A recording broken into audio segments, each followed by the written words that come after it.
దత్త జయంతి special temple ఒక్కసారి దర్శిస్తే మానసిక వ్యాధులన్నీ దూరం అవుతాయని భక్తుల నమ్మకం. బ్రహ్మ విష్ణు మహేశ్వరుల స్వరూపమైన దత్తాత్రేయునికి దేశంలో అనేక ఆలయాలు ఉన్నాయి. అయితే కొన్ని క్షేత్రాలలో స్వామి సశరీరులుగా నడియాడినందున ఆ క్షేత్రాలకు పవిత్రత చేకూరింది.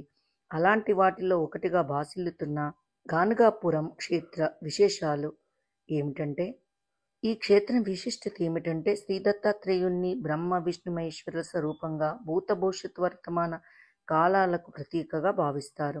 ఆ దత్తాత్రేయుడు కొలువుదీరిన శ్రీక్షేత్రమే గాణగాపురం.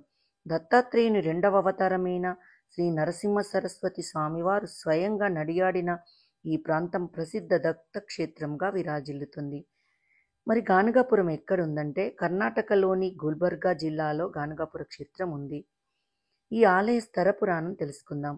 ఆత్రి మహర్షి భార్య మహాస్వాతి అనసూయ పాతివ్రత్యానికి పరీక్షించడానికి వచ్చిన త్రిమూర్తులను అనసూయ పసిబాలురుగా మార్చివేయగా, లక్ష్మీ సరస్వతి పార్వతి అనసూయను ప్రార్థించి తమ పతులను తిరిగి పొందగా, అప్పుడు త్రిమూర్తుల అనుగ్రహంతో అత్రి అనసూయలకు త్రిమూర్తుల అంశగా దత్తుడిగా జన్మిస్తాడు. ఆ దత్తాత్రేయుని రెండవ అవతారమే శ్రీ నరసింహ సరస్వతిగా అవతరించినట్లుగా కథనం. అలా అవతరించిన శ్రీ నరసింహ సరస్వతి కాశీకి వెళ్ళి కృష్ణ సరస్వతి స్వామి దగ్గర సన్యాస దీక్షను చేపట్టి దేశమంతా తీర్థయాత్రలు చేస్తూ చివరకు కర్ణాటకలోని గాణగాపురంకు వచ్చి 23 సంవత్సరాలు అక్కడ ఉండి చివరకు తన పాదుకలను అక్కడే వదిలేసి శ్రీశైలంలోని కదలీవనములో అవతార పరిసమాప్తి గావించాడని పురాణ గాథ. అందుకే ఇక్కడ పాదుకలకు పూజ జరుగుతూ ఉంటుంది. అలా నరసింహస్వామి సరస్వతి స్వామివారు గాణగాపురములో విడిచి వెళ్ళిన పాదుకలను నిర్గుణ పాదుకలు అని అంటారు. నిర్గుణము అంటే ఎలాంటి ఆకారం లేనిదని అర్థం. ఇలాంటి నిర్గుణ పాదుకలను ఒక్క గాణగాపురములో తప్ప ప్రపంచంలో ఎక్కడా చూడలేదు. ఈ పాదుకలనే స్వామిగా భావించి పూజలు జరుపుతారు. గాణగాపురంలోని స్వామి పాదుకలు రాతితో తయారు చేసినవని భావిస్తారు. కానీ నిజానికి ఈ పాదుకల లోపల ఏముందో ఎవరికీ తెలియదు. ఇప్పటి వరకు వాటిని పరీక్షించడానికి కూడా ఎవరు సాహసించలేదు. అందుకు కారణం ఏమిటంటే, ఆ పాదుకలు ముట్టుకుంటే మెత్తగా దూదివలే ఉంటాయని, పాదుకలను సృష్టిస్తే నిజంగా మనిషి పాదాలు ముట్టుకున్న అనుభూతిని చెందుతారని విశ్వాసం. గాణగాపురంలో దర్శనం చేయడానికి ఒక పద్ధతి ఉంది. క్షేత్రాన్ని చేరుకున్న భక్తులు ముందుగా ఇక్కడ ప్రవహించే భీమా అమరాజ నదీ సంగమంలో స్నానం చేయాలి. ఇక్కడ ఒడ్డున గురుచరిత్ర పారాయణం చేసుకోవడానికి వీలుగా బల్లలు అమర్చి ఉంటారు. సంగమ స్నానం అనంతరం నరసింహ సరస్వతి నిర్గుణ పాదుకలను స్వామిని కిటికీలో నుంచి దర్శనం చేసుకోవాలి.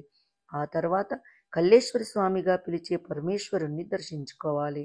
గాణగాపురంలో నరసింహ సరస్వతి ఆలయం ప్రాంగణములో పంచముఖ గణపతి, ఆంజనేయుడు, నవగ్రహాలు తదితర దేవతామూర్తులను దర్శించుకోవచ్చు. కుజదోషం, నాగదోషం, శనిదోష నివారణ క్షేత్రం కూడా ఇక్కడుంది.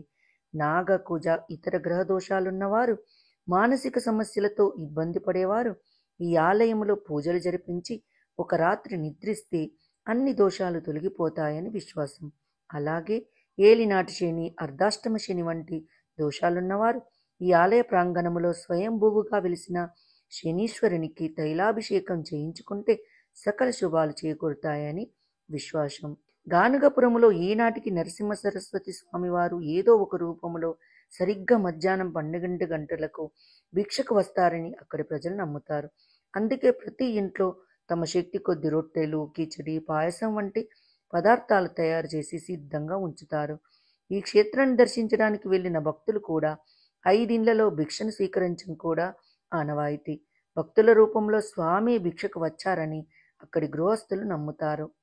మరి ఇక్కడికి ఎలా వెళ్ళాలి అంటే, దేశంలోని అన్ని ప్రాంతాల నుంచి కర్ణాటకలోని గుల్బర్గాకు రైలు, బస్సు సౌకర్యాలున్నాయి. దత్త జయంతి సందర్భంగా గాణగాపురం నరసింహ సరస్వతి క్షేత్రం గురించి చదివినా విన్నా సమస్త గ్రహదోషాలు తొలగి మానసిక శాంతి చేకూరుతుందని గురు చరిత్రలో వివరించారు. ఓం శ్రీ దత్తాత్రేయ స్వామియే నమః. ఈ వీడియో మీకు నచ్చినట్టయితే లైక్ చేయండి, కామెంట్ చేయండి, సబ్స్క్రైబ్ చేయండి. నోటిఫికేషన్ల కోసం పక్కనే ఉన్న బెల్ ఐకాన్ క్లిక్ చేయండి. Thank you.